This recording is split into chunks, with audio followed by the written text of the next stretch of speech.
It becomes a dating and mating strategy for older men solely because their testosterone is on the decline, and realistically they can't handle multiple women once they get to, like, most men in their 40s, after one nut, at the end of the day they're done. So at the end of the day they can't handle multiple women. But if they had the testosterone burning through them and that desire, trust me, their body when they wake up is telling them to go take something down before that every day. I don't think women really understand it, because I don't think women are as often put in a position where they have to deny their nature. So like, women don't have to deny their period, right? Like, we all accept that you have periods. We all accept that you have PMS. We all accept that we all accept that women are emotional, and there are certain behaviors that are innate in them based solely off of the fact that they're women. And as men, we're taught to accept that.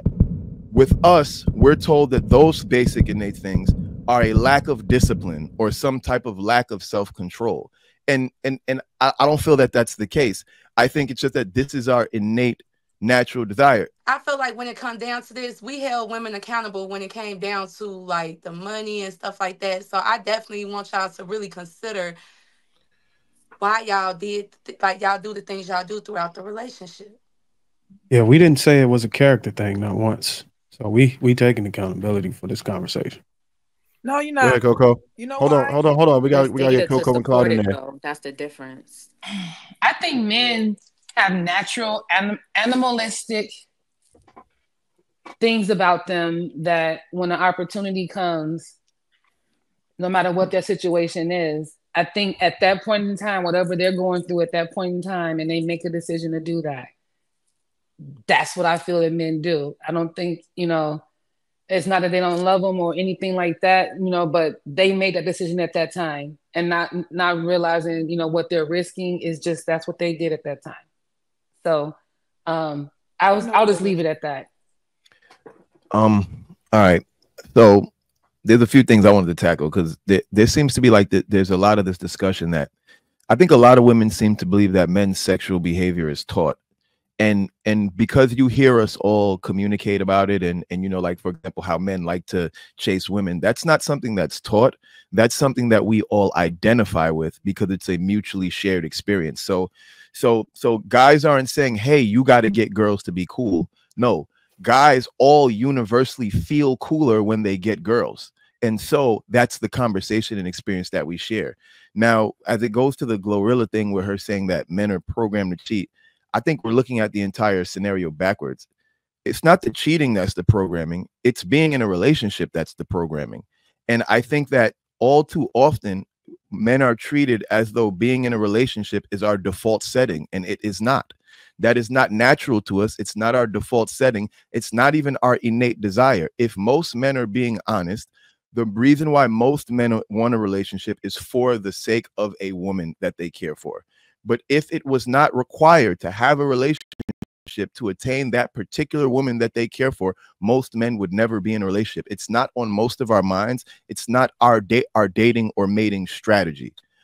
It becomes a dating and mating strategy for older men solely because their testosterone is on the decline, and realistically they can't handle multiple women once they get to, like, most men in their 40s, after one nut, at the end of the day they're done. So at the end of the day, they can't handle multiple women. But if they had the testosterone burning through them and that desire, trust me, their body when they wake up is telling them to go take something down before that every day. I don't think women really understand it, because I don't think women are as often put in a position where they have to deny their nature. So like, women don't have to deny their period, right?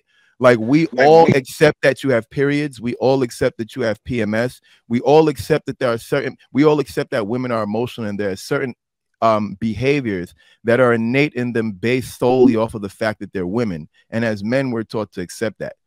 With us, we're told that those basic innate things are a lack of discipline or some type of lack of self-control.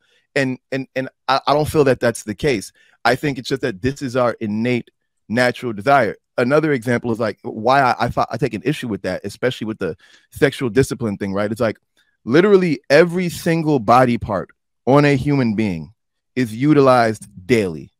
from your eyes, you utilize them daily. You utilize your nose daily. You utilize your mouth daily. You utilize your arms, your feet, your stomach, your asshole. You utilize daily.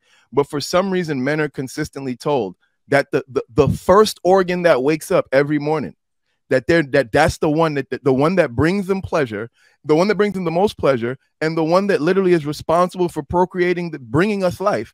That's the one that y'all tell us that we need to have discipline over, or that we need to somehow self-control. And to me, personally, I feel like that's society repressing the male sexual desire in order to get the man stuck into society and being a productive member of society. So I feel as though that's where the conditioning is. It's teaching men that they're supposed to be in a relationship and they're supposed to be quote unquote faithful, when really that's not our nature. We're only doing that for the sake of women. That's a lot of what if I bull. Like, hold on. There's no. I'm gonna let a couple. I'm gonna let a couple. I know a couple of y'all want to go. I'm gonna let DJ go. Then I got it. After DJ, I got you. Actually, the data says the complete opposite. There's no source on any of this internet that says that men are biologically hardwired to want to not be monogamous. Is actually how would data measure that though? Like, these are ridiculous arguments because there's no way data could measure that anyway. Because I would love to hear your rebuttal. I just want to land. But it's ridiculous. Like, she's making a ridiculous like. It's understood. I will drop it. Let her finish it. Let her finish it up. And we let her finish it up. Let her go. Right. We sat there and listened to that whole soliloquy. Okay, listen. All I'm saying, I'm gonna make it quick. There's no data showing that you guys are hardwired to not be monogamous. It's actually quite the opposite. The data shows that humans in general tend to be more monogamous humans, but what the data does say is that we tend to be serial monogamous people, which means that we want to be coupled up with one person, but we like to jump from thing to thing to thing, but it's still one at a time. We want that. We have that desire to be coupled with somebody. So if we're not with someone, we want to get into something else and be coupled again and be coupled again. What you're referring to is social conditioning. So the social conditioning that Dia was speaking to, it comes from societal pressure. It tells men, well, the more conquest you have, the more manly you are, the more masculine you are. No, it doesn't. You're not a man. Okay, I'll let you talk. Be quiet. All right. I said I have to do it. I am not sure what where I would be curious to see. So if you could put that in the back chat, DJ, I would love to see that. But biologically, if we're just looking at men and women from a biological standpoint, men definitely are more likely to want to have sex because that testosterone plays a key role in their sexual desire in general. Men typically have more, testosterone. However, I was speaking to monogamy, not the sex drive, but go ahead. Oh, okay, got you. So if we're looking at it from a biological standpoint, but what has happened is that women's biological desire in society has always been overlooked. Always. A man's sexual desire has always been put over a woman's sexual desire. And I'm not saying that women desire sex more than men, because if we're looking from a biological standpoint, men's need to, that biological aspect to spread his seed, his genes, all of that. We can agree to that. There's no argument.